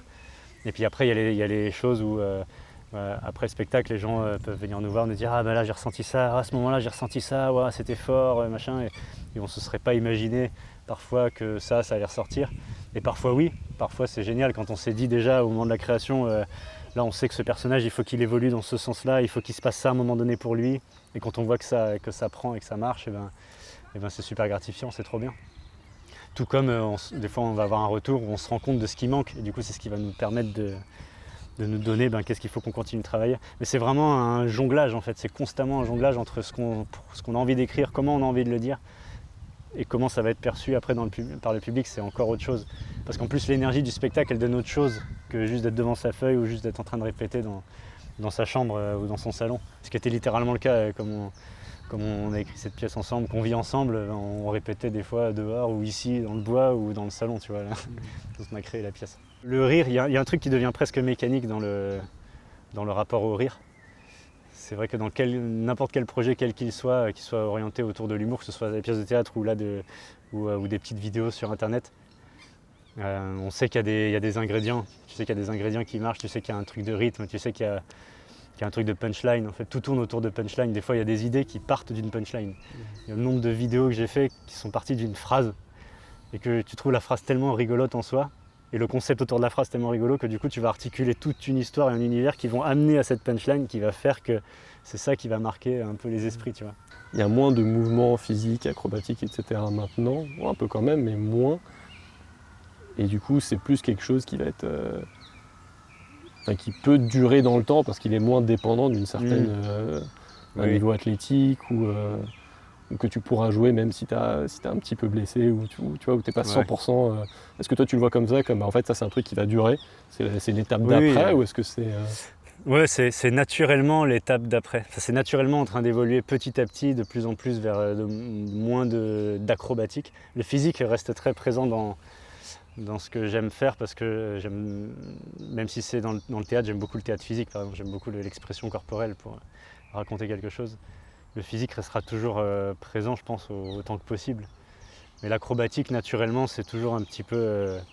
ça s'est jamais effacé, mais ça s'est toujours... petit à petit, ça a toujours pris de moins en moins de place, quoi. Okay. Et même à un moment donné, dans la pièce de théâtre, là, dans Ego Sapiens, les premières versions, il y avait quasiment pas d'acrobatie du tout. À un moment donné, juste, j'ai fini par forcer le truc, à me dire non, mais ce serait cool quand même de rajouter 2-3 petites pépites par endroit. Je sais les faire, ce serait dommage de pas... Ouais, mais sans que ce soit gratuit, tu vois, je voulais pas que ce soit des mouvements gratuits, mais il y a des mouvements que je cherchais à tout prix. Il y a un mouvement en particulier, le salto accroupi, je voulais à tout prix le mettre dedans parce que je sais que c'est un truc qui marche, qui me demande pas d'effort et que c'est une image qui impacte et qui pouvait être propice à être joué dans quelque chose. Et à un moment donné, dès qu'on a pu trouver l'endroit où on pouvait caser ça, hop, on l'a mis. Et en fait, c'est chouette qu'on l'ait fait parce que ça apporte quelque chose à ce moment-là de surprenant. Ça fait partie d'un spectacle, ça se joue beaucoup là-dessus. C'est comment tu vas rythmer les choses et quelles épices tu vas mettre à quel moment. Et qu'est-ce qu'il va y avoir comme phrase forte, comme image forte. En fait, on voit tellement, on consomme tellement de choses qu'en fait on est marqué par des choses comme ça, on est marqué par une image forte qu'on a vue, on est marqué par une phrase qu'on a entendue qui a fait mouche. Quand on veut vraiment avoir de l'impact, c'est ce qui compte le plus presque, c'est de trouver ces points d'ancrage là. Et c'est quoi ta source d'inspiration maintenant du coup? C'est tout ce que tu vois Ouais, ça dépend. Je lis beaucoup de choses complètement diverses et variées, aussi bien des romans que pas des romans, que des trucs psychologiques. Donc ça, j'imagine que d'une manière indirectement, ça finit par nourrir des choses sans qu'on s'en rende trop compte. Mais après, j'ai eu des références toute ma vie dans l'humour, par exemple, dans la manière de gérer l'humour, oui. The Mask, c'est un de mes films de mon enfance, donc, Jim Carrey, bien sûr. Donc le côté cartoon, j'ai toujours été très porté, même dans le mouvement en fait, très appelé par le côté cartoon. J'ai toujours adoré l'extravagance des gestes qu'on voit dans les cartoons ou qu'on voit au cinéma. C'est pour ça que j'ai toujours eu ce côté un peu geek aussi. Les jeux vidéo, pareil, tu vois. J'ai toujours trouvé une forme d'inspiration dans les mouvements exagérés des médias, des fictions comme ça. Et du coup, ça m'a toujours beaucoup nourri. En fait, dans la danse, c'est un mouvement. Enfin, faire une pirouette, tourner sur soi-même, bah, tu vas y arriver tout de suite. Mais par contre, la faire bien, c'est une vie de travail. C'est vraiment, tu vas chercher à travailler au bout du geste. Et en fait, j'ai essayé d'appliquer ça dans l'acrobatie. Parce que dans l'acrobatie, on a tendance à, pas quand on fait de la gym, tu vois, mais quand on fait du tricks ou des choses, du free run ou des accros plus libres, on peut très vite délaisser cet aspect-là, d'aller au bout de son geste, un peu comme on le ferait dans la danse. Et de se contenter de ça monte, ça saute, ça tourne, ça atterrit, il y a du flow, ok c'est bon. Et comme j'ai beaucoup baigné vite dans le milieu de la danse, on m'a vite tapé sur les doigts en mode c'est moche, c'est pas beau. Ça a été cette recherche-là d'appliquer ce concept qu'il y a dans la danse, d'aller au bout des mouvements, de toujours que ton bras il peut aller plus loin, ta tête elle peut s'allonger plus, et tu peux faire ça dans les acrobaties aussi. Et du coup c'est d'aller chercher ce truc-là. C'est un peu comme dans la musique en fait, il y a jouer les notes et puis jouer la musique, quoi. Voilà, c'est ça, exactement. Ok. C'est intéressant. C'est quoi, tu dirais, le meilleur conseil qu'on t'ait donné et que tu as pu appliquer dans le milieu de la danse, ou de l'acrobatie, ou de l'expression? Est-ce qu'il y a un truc qui a changé ta manière de voir ça? Il y a un truc qui me marque toujours, auquel je pense toujours quand je retourne sur scène. Et si cette personne voit un jour cette vidéo, ça la fera marrer. En fait, sur le spectacle de cirque sur lequel j'ai travaillé quelques années, un spectacle qui s'appelait Speakeasy, qui est un spectacle qui a énormément tourné, avec une équipe géniale. C'était une expérience humaine et artistique incroyable, ce spectacle. C'était un spectacle sans parole, mais qui racontait l'histoire d'un film de gangster un peu, mais en mode cirque, tu vois, dans un bar des années 30, pendant la Prohibition, quoi. Avec un parrain, une pin-up, le barman, le garde du corps et tout. Tu vois le tableau, quoi. Et donc très physique, très théâtral. Et on venait tous un peu du cirque, de l'acrobatie, de la danse et tout, mais on était moins portés dans ce côté théâtre physique, tu vois, de réussir à raconter quelque chose sans parole. Et notre metteur en scène, il s'appelle Régis Truchy, c'est un danseur extraordinaire, un monument de la danse hip-hop en France. C'est un des pionniers de la danse hip-hop tout court en France, littéralement. Et qui a vite été appelé dans sa vie à mélanger, à se servir de sa gestuelle de danseur hip-hop, tu vois, ses isolations, tout ça, et de l'utiliser au service du clown et du théâtre physique. Et il s'est construit comme ça.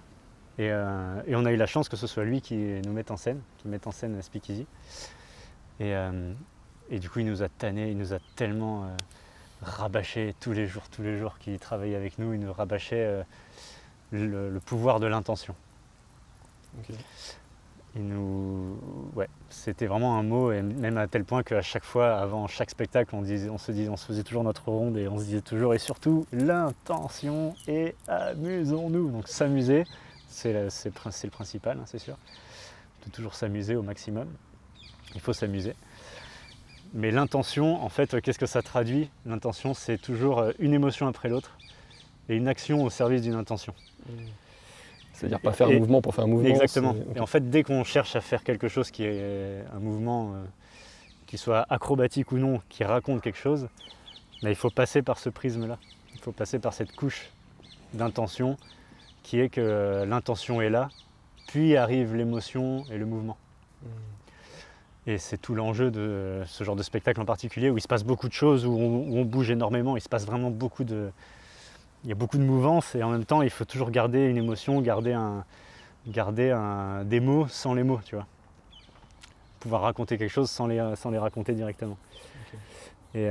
Et du coup, ça a été un mantra que je continue de me répéter maintenant toujours, quoi. Tout part d'abord de l'émotion, mais en fait c'est tout bête, c'est le travail des comédiens aussi dès le départ, tu vois.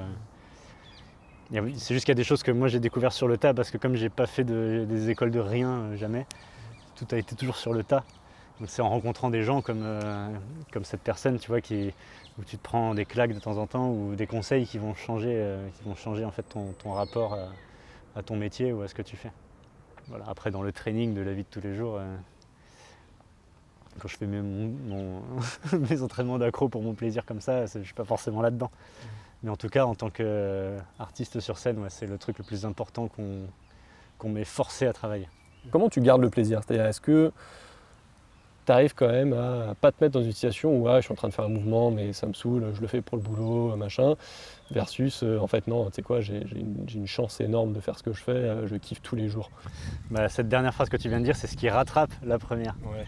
C'est-à-dire que ça, il y a forcément des moments où je vais me dire j'ai une chance de faire ça tous les jours, j'ai une chance d'en vivre, de vivre de ma passion, c'est génial. Et il y a des moments où il faut que je me force à me le rappeler, parce que ça arrive forcément des moments où tu es dans un gros rush, où tu enchaînes X spectacles tous les jours ou plusieurs fois par jour parfois pendant des longues périodes, ton corps il est fatigué, t'es fatigué et des fois t'as pas envie de faire ce pied lune à ce moment-là, t'as pas envie de taper ton salto là. T'as pas envie mais voilà, c'est normal des fois de ressentir ça et puis du coup voilà, je me redonne de la motivation souvent en me disant que voilà, c'est une chance, c'est quand même incroyable de pouvoir faire ça. C'est évident que mon rapport à l'acrobatie, mon amour pour l'acrobatie a changé à partir du moment où j'ai commencé à bosser. Et parce que avant ça, avant que je commence à bosser vraiment, que ça devienne mon métier, j'allais m'entraîner tout le temps, je pensais qu'à ça, je pensais qu'à les accros que j'allais pouvoir taper et tout ça. Et en fait, c'est d'abord passé pas par un manque de plaisir, mais plus par une gestion plus intelligente de qu'est-ce que je fais pour pouvoir durer dans ce milieu, pour pas me faire mal parce que je dois bosser avec mon corps. Donc déjà, il y a ce paramètre-là. Et puis forcément, le fait de ne pas avoir envie de me blesser et le fait d'être sur scène, de faire des sauts et tout, ça me donnait déjà moins envie de base d'aller m'entraîner autant dehors pour le plaisir qu'avant. Déjà ça, il y a eu une différence. Alors c'est pas du tout quelque chose de dramatique, parce que c'est génial de pouvoir vivre de sa passion. Je suis trop heureux de me dire que j'ai commencé à sauter dans mon jardin tout seul et que grâce à ça, je me suis retrouvé à faire tout ça. Juste parce que j'ai commencé tout seul à devenir obsédé par ça, tu vois. C'est quelque chose pour lequel j'ai beaucoup de gratitude. Donc ça a impacté mon plaisir vis-à-vis de l'acrobatie, mais c'est pas un problème pour moi, j'ai accepté ça. Je me suis dit c'est normal en fait. Et après, donc j'ai eu une période où vraiment je commençais vraiment à perdre le plaisir de m'entraîner. Et là, depuis que je prends vraiment l'acrobatie comme quelque chose que je veux que ce soit juste du kiff et du plaisir, je le fais de moins en moins sur scène. Je recommence à le refaire de plus en plus juste pour le plaisir. Je le fais même plus pour les réseaux sociaux, c'est-à-dire que pendant une période, pour alimenter YouTube, pour alimenter Instagram et tout, il faut pas, mais je me disais il faut que je fasse du contenu, donc je faisais des vidéos d'acrobatie, les gens ils me suivaient pour ça, l'acrobatie, de danse, donc en fait je m'engrainais dans un truc là-dedans, où en fait le plaisir il était middle, tu vois. Et en fait là je me suis complètement affranchi de ça, parce que même sur les réseaux je me mets à faire des choses qui n'ont plus rien à voir maintenant, principalement plus axées sur des trucs d'humour ou théâtral, tu vois.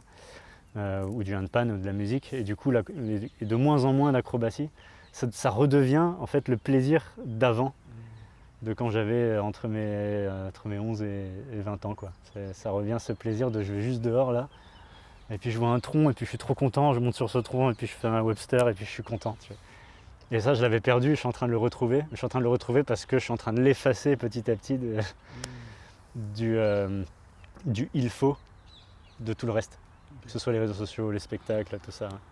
Et c'est quoi que tu apprécies autant dans l'acrobatie et que tu retrouves? C'est les sensations, c'est le fait de faire quelque chose que peu de gens sont capables de faire, ou qu'est-ce que... Alors ça, c'était ce qui me stimulait quand j'étais ado pour m'entraîner, c'était cette impression de faire quelque chose d'un peu unique.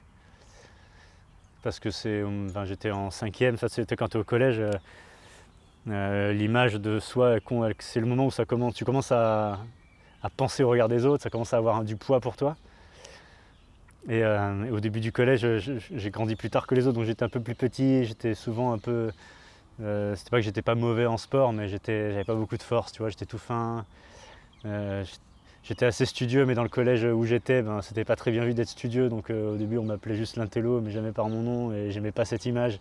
Donc du coup, et puis d'un coup, quand je me suis mis à faire du hip-hop, des saltos et tout, ton image elle change. Tu deviens quelqu'un qu'on respecte beaucoup plus, tu deviens cool, voilà. Mais très vite, ça s'est transformé juste en le kiff de la sensation. Et du coup, c'est pour ça que j'ai jamais été trop dans une quête de performance ultime, de me dire il faut que je réussisse à faire ça, mais plus de recherche de choses qui sont agréables à faire. En termes de sensations, qui ne soient pas trop hardcore pour le corps, que je ne sente pas trop d'impact. J'ai très vite recherché ça, vraiment juste le plaisir de la sensation. Et le plaisir que ce soit des mouvements que je puisse faire un peu comme ça sur commande. J'ai vraiment cette recherche-là, qui forcément en vieillissant c'est de moins en moins le cas, tu vois. Mais pendant très longtemps c'était un peu cet aspect-là que je recherchais. Le thème de ces rencontres c'est vive la vie. Vive la vie, c'est une expression qui nous est chère. C'est cette sensation de... en fait, quelle chance j'ai de faire ce truc-là, ou tu vois. Est-ce qu'il y a un moment dans ta carrière, un instant vive la vie, c'est-à-dire un moment où tu as pris un peu de recul et tu as dit mais waouh, c'est ouf ce que je fais là, ce que je vis. Il y a eu les moments d'adrénaline sur scène où on a beaucoup parlé d'Incroyable Talent, les JO, tout ça, c'est forcément des moments où on ressent ce genre de choses. Des moments où à un moment donné, tu fais un pas de recul et tu fais waouh, putain, je suis en train de faire ça en fait. Et là, les JO, c'est récent, mais ça faisait longtemps que je n'avais pas ressenti ça à ce point-là. Mais après, je trouve que c'est une question qui peut toucher tellement d'aspects de la vie à des endroits différents. J'ai pu le ressentir en amour. Je suis tellement heureux aujourd'hui en amour que je me dis c'est une chance extraordinaire. Et en plus de pouvoir créer avec la personne avec qui on partage sa vie, de créer une pièce de théâtre, que c'est son spectacle à soi, et puis de jouer au Festival d'Avignon. On a eu France TV qui est venu capter le spectacle est sur MyCanal. Enfin, c'est des choses géniales. Je me dis c'est incroyable de pouvoir vivre ça. Enfin, c'est important de se reposer la question souvent et d'en prendre conscience parce que c'est des choses où j'ai l'impression que ça s'efface vite. Ce genre de satisfaction, il y a toujours ce moment où tu fais genre waouh putain mais c'est génial. Puis en fait la vie arrive et puis tu es sur autre chose, tu as d'autres problèmes, tu as d'autres soucis, puis tu n'y penses plus. Et en fait oui c'est vrai que tu as raison de poser cette question. Il faut prendre plus souvent je pense ce pas de recul. Parce que là je cite des choses qui sont extraordinaires, mais en fait il y a des choses, enfin extraordinaires entre guillemets, mais il y a des choses beaucoup plus simples qui nous rendent méga heureux et où tu fais putain mais en fait c'est ça la vie. Cet été après Avignon, l'été dernier, on est parti dans les Alpes et on faisait des randonnées dans les Alpes et juste être dans la montagne. En plus quand tu viens de faire tout un festival et tout, et là tu décroches tout, il y a tout qui tombe, il y a tout qui lâche, et ça y est, tu peux te décontracter, tu peux juste chiller dans la montagne et voir des paysages de ouf. Et là c'est des moments où quand j'y repense, c'est parmi les moments qui me rendent le plus heureux, que je trouve les plus chaleureux. Mais c'est tout bête, c'est juste être dans la montagne, dans un moment où il n'y a aucun il faut. Je crois que c'est les moments comme ça. C'est les moments comme ça où je me sens le plus vive la vie. C'est quand je suis dans un endroit comme ça qui respire, où j'en prends plein la gueule, l'horizon qui me met une grosse claque et tout. Et qu'en plus, dans ta tête, c'est pareil, tu vois, il n'y a aucun il faut. Pour moi, c'est ça les moments les plus précieux, je pense. Je crois qu'on ne pouvait pas mieux terminer. Andrea, merci. C'était un merci plaisir. Trop bien. Plaisir grandement partagé.